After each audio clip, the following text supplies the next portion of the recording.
Okay, so this is what the value scales should pretty much look like for all of the colors. Of course, you guys are each only doing 2 depending on what pair of complements you selected. Some of the colors are pretty translucent or transparent, so you may find as you're working that even by just adding a little smidge of white can make things a little bit more opaque without actually changing the value too much. But also just letting areas dry and then going back over them. So like the blue here is dry. I'm actually going to use a dry paintbrush. And if it's a little bit muddy, so I'm going to just get some fresh right from the cap here. But if I go back over that with the 3rd layer, you can see that the coverage is much better. The purple is still a little bit damp, but it would be the same for that as well, because you can see it's kind of transparent there. Okay, so you're going to need to take your time. You're going to need to do some layers in certain areas to make sure you get the coverage that you want. But again, here by doing that 3rd coat, we get much better coverage. Okay, and some colors are more opaque than others. So here is our hue, the pure color straight out of the tube, and then getting darker by adding the complement and getting lighter by adding white. Okay, so now let's talk about our actual painting. Okay, so you're going to need your illustration board, which is going to hold up to the paints a little bit better than the sketchbook paper, but you want to keep this handy as a reference for what you're working on, because you want to make sure you are getting the values right, and you also want to make sure you have your reference photo handy.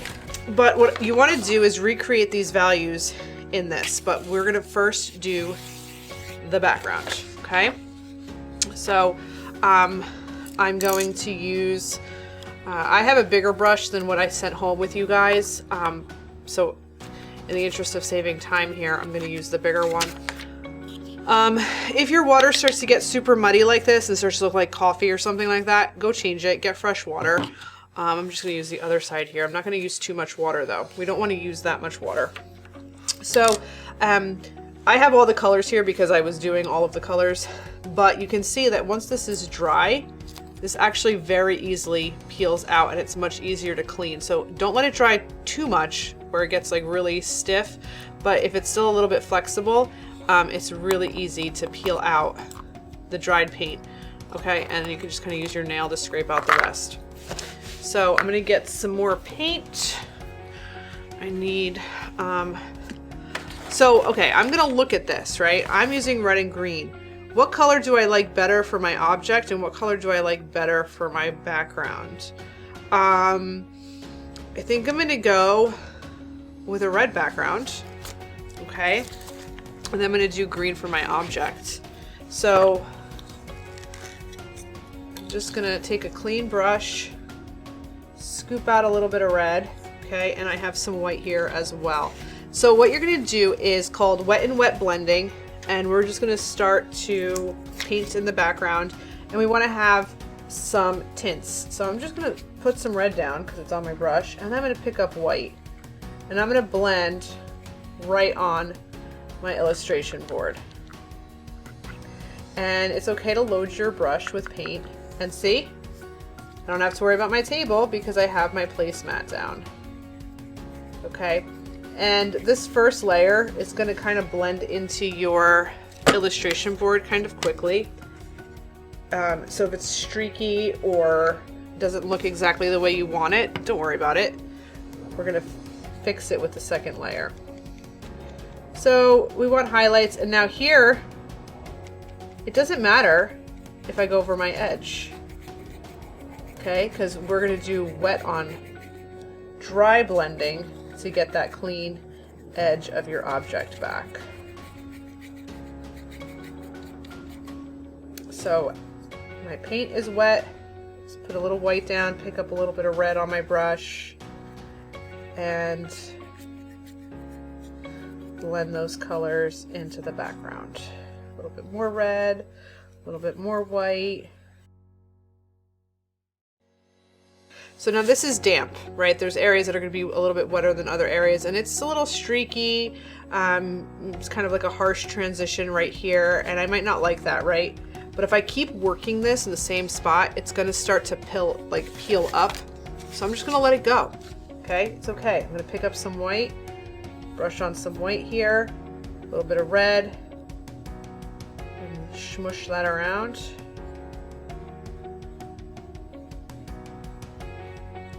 Because your first layer anyway is not going to give you the coverage you want and or need.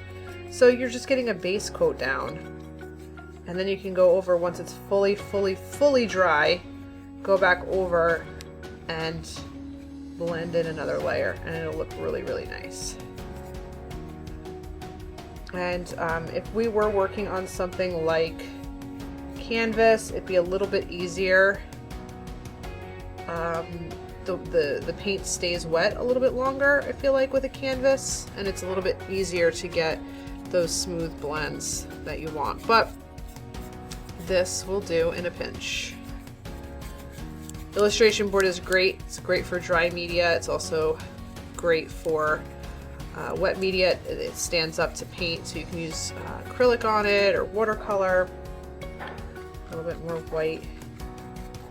And I think I mentioned before that you guys could do sort of like a neutral for your background. So just to show you what that looks like, I'm going to mix in a little bit of green.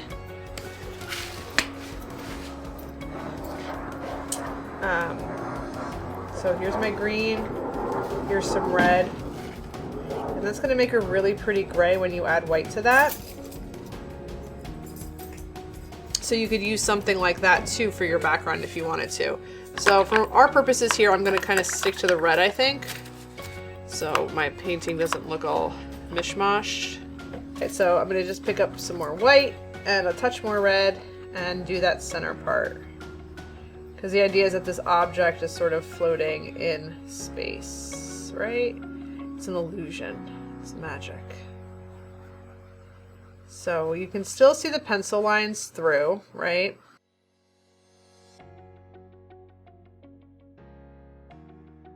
Okay, so now when this dries, if there's weird streaky parts, you can go back in and do that second layer and fix that up. Okay, so I'm actually going to go ahead and do my second layer right now, and I'm going to pick up a little bit of that gray because I'm going to tone this down a little bit. So I'm going to start with like a grayish white and just start blocking that in, picking up some red, and blend, blend, blend.